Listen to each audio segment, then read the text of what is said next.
আসসালামু আলাইকুম everyone। আজকে যেটা নিয়ে কথা বলবো সেটা হচ্ছে কিভাবে ব্যাকগ্রাউন্ড ঘোলা করে ছবি তুলতে হয়।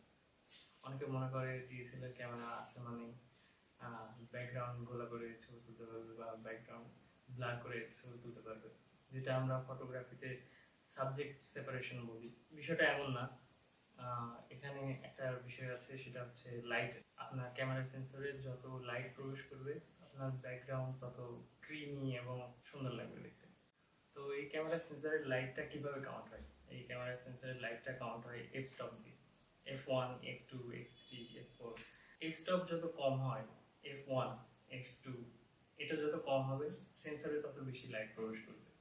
আর এফ স্টপ যত বেশি হবে তার মানে লাইট কম প্রবেশ করবে। যদি প্রাইম লেন্স হয়, যদি ফোকাল লেন্থ অনেক কম হয়, যদি 16 mm হয় কিংবা 35 mm হয়, তাহলে আপনার অবশ্যই লেন্সের অ্যাপারচার ভ্যালু অনেক কম থাকতে হবে।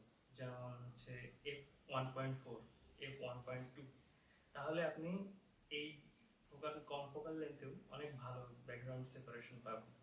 আর যদি আপনার জুম লেন্স হয়, যদি 200 mm 300 mm এর জুম লেন্স হয়, তাহলে এটা অটোমেটিকলি ব্যাকগ্রাউন্ডটা অনেক কম্প্রেস করে দেয়। তো সেই সময় অনেক ঘোলা ব্যাকগ্রাউন্ড বা ব্যাকগ্রাউন্ড সেপারেশন অনেক ভালো পাওয়া যায়। তো আপনারা এখন স্ক্রিনে যেমনটা দেখতে পাচ্ছেন, এফ স্টপের উপর ভ্যারি করে ব্যাকগ্রাউন্ড ঘোলা এবং ব্যাকগ্রাউন্ড নর্মাল হওয়া সেটা অনেকটা ভ্যারি করে।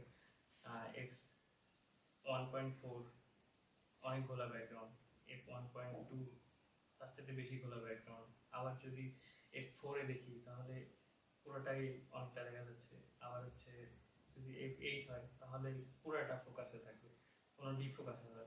তো কখন কোনটা ইউজ করবেন?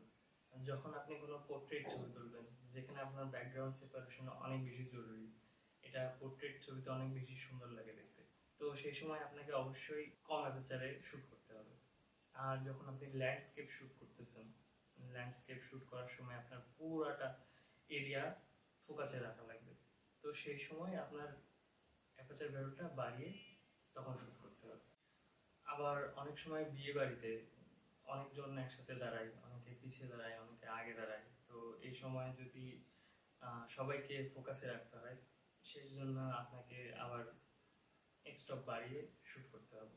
যেমন F4, F5-এ তখন আপনি সবাইকে, যে আগে থাকুক কিংবা পিছিয়ে থাকুক কোনো ব্যাপার না, সবাইকেই আপনি ফোকাসে রেখে শুট করতে পারবেন।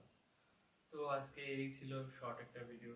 আজকে খুবই টায়ার্ড আমি, তারপরেও নিজের কাছে নিজেকে প্রমিস করছি প্রত্যেক 2 দিন পর পর কিংবা 1 দিন পর পর একটা করে ভিডিও আপলোড করব। সেই জন্যই আজকে সারাদিনের কাজের পরেও ভিডিও শুট করতে বসছি। হয়তো বা দেখে বুঝতে পারতেছেন। তো আল্লাহ হাফেজ। ভিডিও ভালো লাগলে লাইক করে দিন, আর যদি ইউটিউব থেকে দেখেন তাহলে সাবস্ক্রাইব করে দিন। Thank you.